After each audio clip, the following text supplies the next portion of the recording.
Loan എടുക്കുക അങ്ങനെയുള്ള പരിപാടിയുണ്ട്. അത് മാത്രമേ ഉള്ളൂ. അല്ലാതെ ആരുടെ കടം ചോദിക്കത്തില്ല. അല്ലെങ്കിൽ ഗോൾഡ് ഉണ്ടെങ്കിൽ പണം വയ്ക്കുക. ഒരു മനുഷ്യൻ്റെ അടുത്ത് കടം ചോദിച്ചാൽ 5,000 റുപ്പീസ് കടം ചോദിച്ചാൽ കിട്ടത്തില്ല, തരില്ലായിരുന്നു. അങ്ങനെ പറയുന്നവർ മാത്രമേ, അവർക്ക് മാത്രമേ ഈ ടെൻഷൻ ഇല്ലാതെ ജീവിക്കാൻ പറ്റൂ.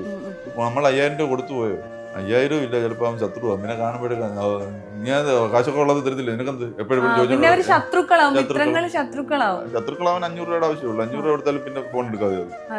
അതൊക്കെ എപ്പോഴും സംഭവിക്കും. അത് ഈ പണത്തിന് വല്ലാത്തൊരു പ്രശ്നമാണ്. പണം അങ്ങനെയാ, കൂടെ നിന്നിട്ട് താളം അടിച്ച് നമ്മുടെ കൂടെ നിന്നിട്ട് കാശ് വാങ്ങിച്ചോണ്ട് പോകും. എന്നിട്ട് അവരൊക്കെ രാജാവും റാണിയാവും, പ്രിയപ്പെട്ടവരാവും, അങ്ങനെ പലരും ആവും.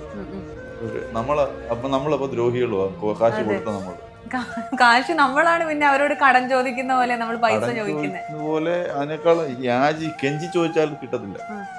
വല്ലാത്തൊരു ഗതികേടാവും. അതൊരു വല്ലാത്ത അവസ്ഥയാണ്. അത്